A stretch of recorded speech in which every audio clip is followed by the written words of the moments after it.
अस्सलाम वालेकुम एवरीवन, उम्मीद आप सब खैरियत से होंगे।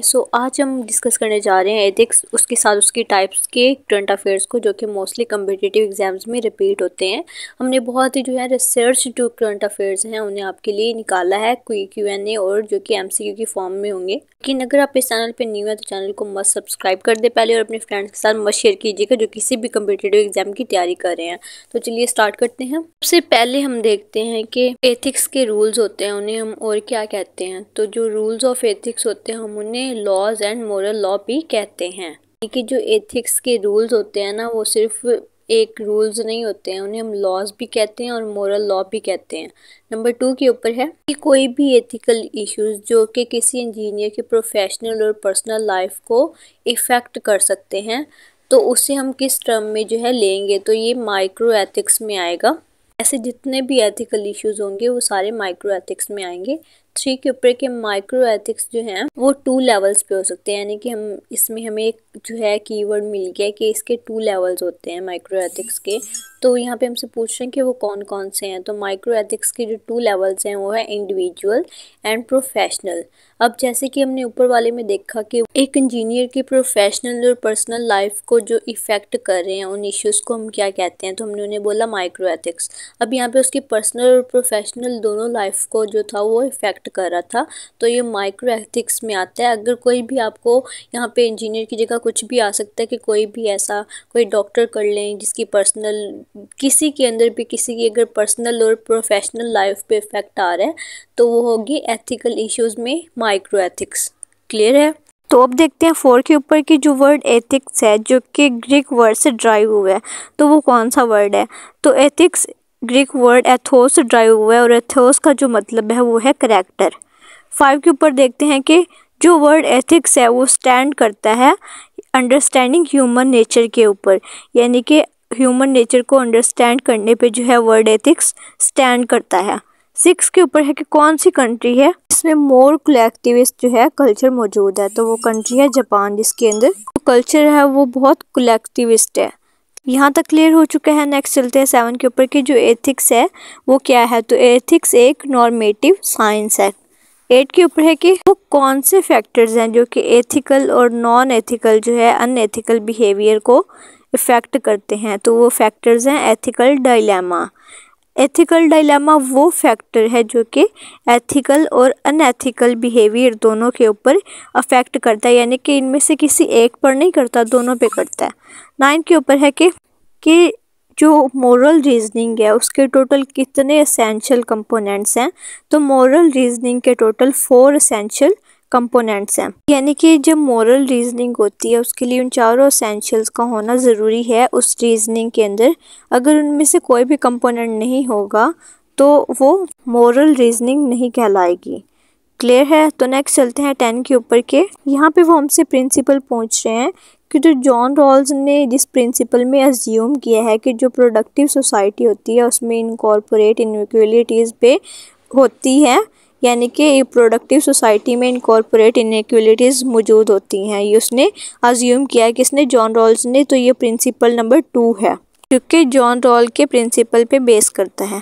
11 पे है कि जो टोटल नंबर ऑफ स्टेजेस हैं मोरल डेवलपमेंट की जो कि कैरल गिलिगन ने प्रपोज की थी, तो वो कितने टोटल नंबर ऑफ स्टेजेस हैं। तो इसकी टोटल 2 स्टेजेस हैं मोरल डेवलपमेंट की जो कि कैरल गिलिगन ने प्रपोज की थी। तो हमसे ये भी पूछ सकते हैं कि जो स्टेजेस हैं मोरल डेवलपमेंट की वो किसने जो थी वो प्रपोज की थी, तो की थी कैरल गिलिगन ने। क्लियर है। तो नेक्स्ट चलते हैं हम 12 के ऊपर के। कौन जो है बिजनेस प्लान जो कि बनाता है।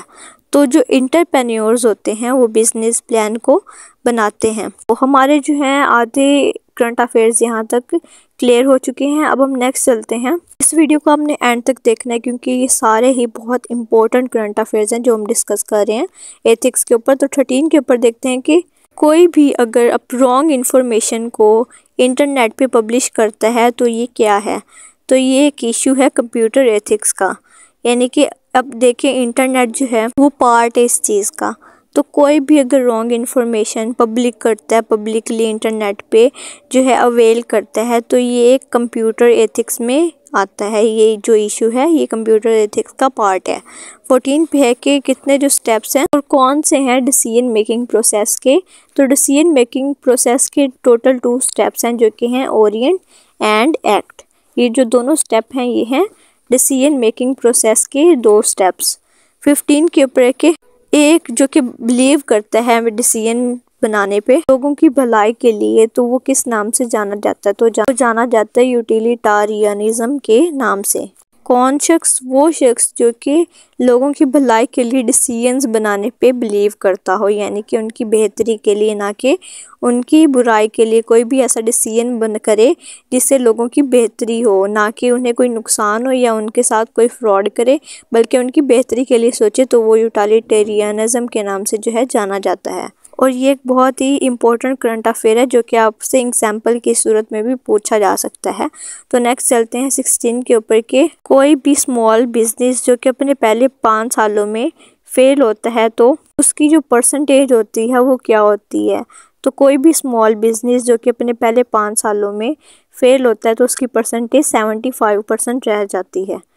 तो नेक्स्ट देखते हैं 17 के ऊपर के कौन सी ब्रांच है एथिक्स की जो कि इस्टेब्लिश करती है मोरल स्टैंडर्ड्स को जो कि ह्यूमन बिहेवियर को गवर्न करते हैं, ह्यूमन बिहेवियर को ये दिलाते हैं, ये सोच उनमें पैदा करते हैं कि कौन से जो क्वेश्चंस हैं, यानी कि कौन सी चीज़ उनके लिए गलत है और कौन सी सही है, कौन सा वे उन्हें चूज़ करना चाहिए जो कि उनके लिए राइट हो और कौन सा वे उनके लिए रॉन्ग है।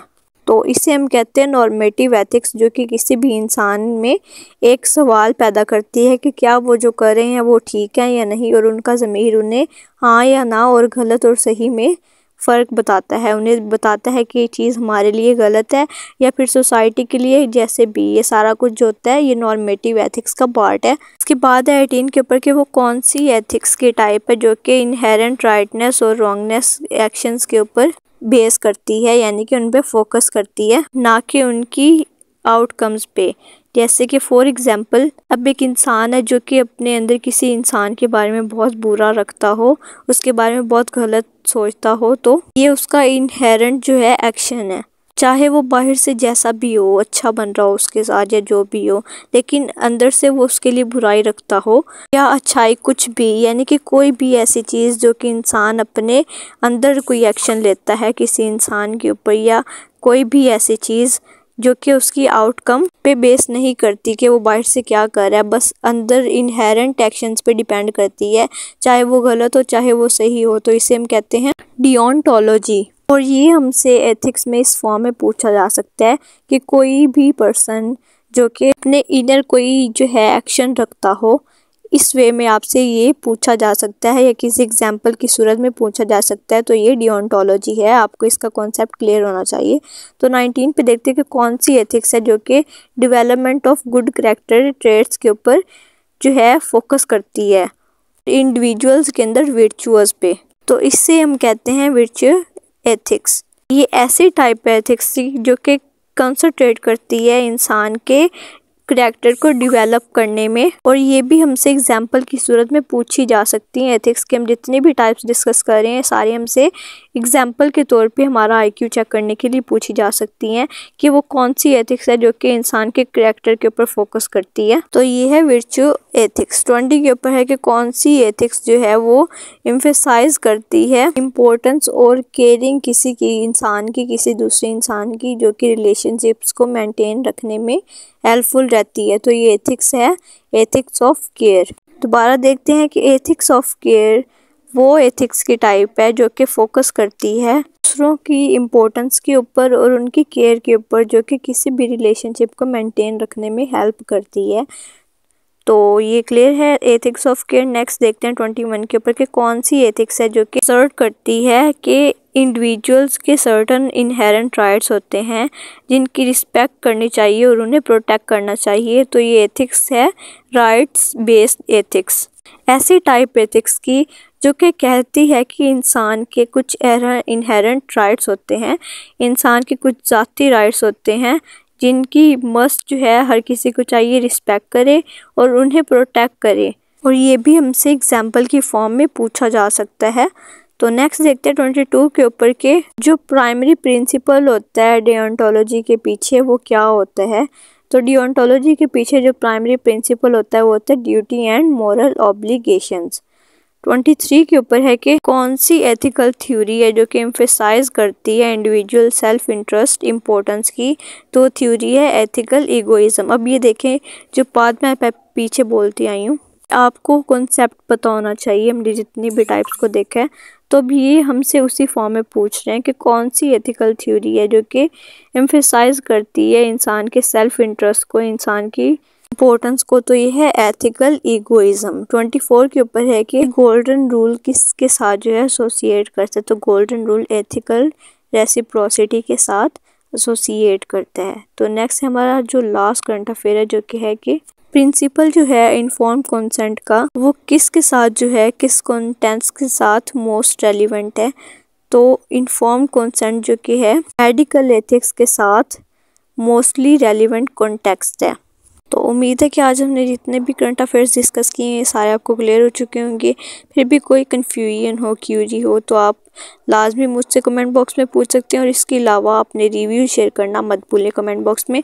और ऐसे बहुत से इंपॉर्टेंट रिसर्च जो हैं करंट अफेयर्स आपको इस चैनल पे मिल जाएंगे। मस्ट विजिट करें चैनल को और अपने फ्रेंड्स के साथ लाजमी शेयर करें। फिर मिलते हैं। अल्लाह हाफिज़।